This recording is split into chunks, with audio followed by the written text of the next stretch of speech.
Have you ever noticed that something can happen years ago and somehow your body still remembers it? Because that's something I've been thinking a lot about lately. Not because I am trying to become some therapist or anything like that, but because genuinely, I'm curious about how our minds work.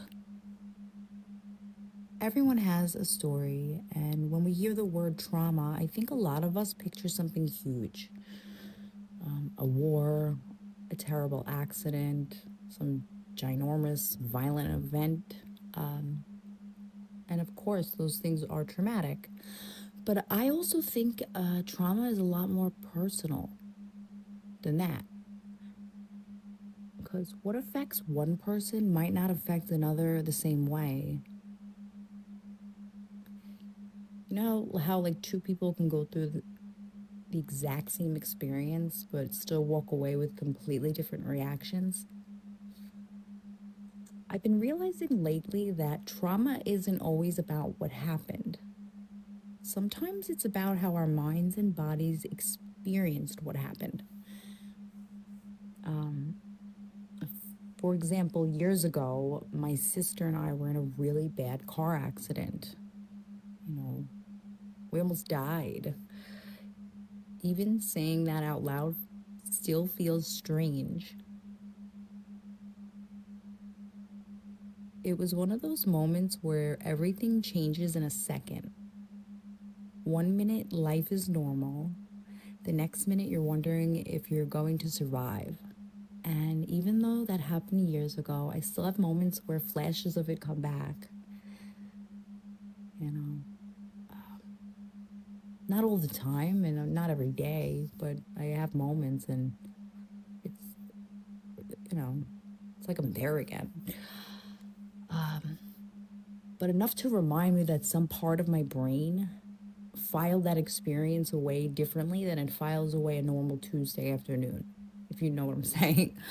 And that fascinates me because logically I know I'm safe.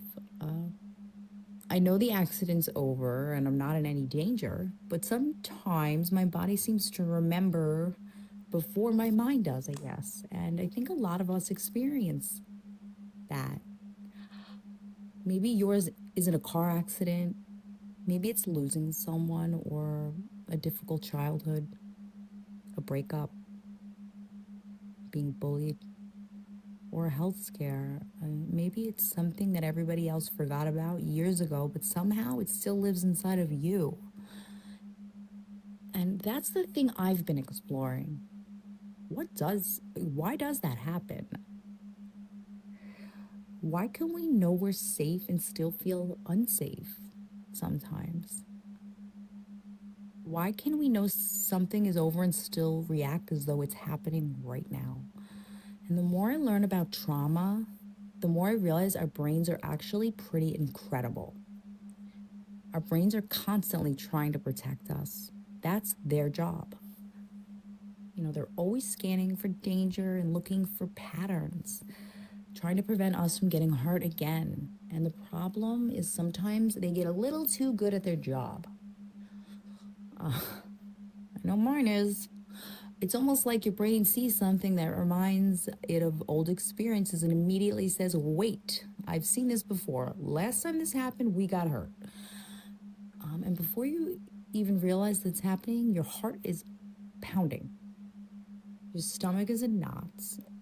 You know, you feel anxious, overwhelmed, and you don't understand why. And I've had moments where I react to something and later thought, why did that affect me so much? Oh God, I've had so many of those. And more often than not, when I dig a little deeper, I realize it wasn't about what was happening at that moment. It was touching something older, something my nervous system hadn't completely let go of yet. And I think that's why healing can be so frustrating. We want it to be logical and we want to understand something, process it, and move on. But unfortunately, healing doesn't always work like that. Sometimes your mind understands long before your body catches up. And that's been a huge lesson for me, I know at least. especially as I've gotten older and I've realized that healing isn't pretending something never happened. It's not erasing the memory. It's not becoming a completely different person. It's learning that the thing that happened, and it's learning that it happened, but you're still here. It's teaching your brain and your body that the danger is over, that you're safe now and you survived. So, one of the things I've been learning lately is that our brains are constantly creating pathways. The more we think a thought, the stronger that pathway becomes. And the more we react a certain way, the easier it becomes for our brains to repeat that reaction. Uh, The exciting part is that new pathways can be created too, and that's what I find incredibly hopeful because it means we're not stuck.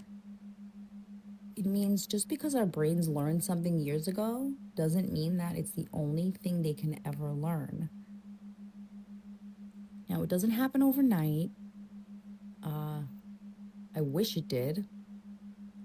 But every time we choose a different response, every time we pause before reacting, and we remind ourselves that we are safe, we're teaching our brains something new and we're building a different road. And maybe that's what healing really is. Not forgetting, not erasing, not becoming somebody else. Just slowly teaching ourselves that the past isn't happening right now. So I think that's why this topic interests me so much because every single person listening to this has something. Everyone has a story. Everyone is carrying something. Some people carry it openly and some people hide it really well. But, some don't even realize they're carrying it anymore because it's been there so long. It's there though. And maybe the goal isn't to compare our trauma to someone else's. The goal is to just acknowledge that what happened to us mattered, that our experience shaped us, and they don't have to define us forever. I'm still figuring this out, and I'm still learning. I'm still building my new pathways. But one thing I know for sure is this: the fact that something affected you doesn't mean you're broken. It means you're human. And honestly, I think that's a conversation worth having. So thanks for listening to Life and Bullshit. You got this.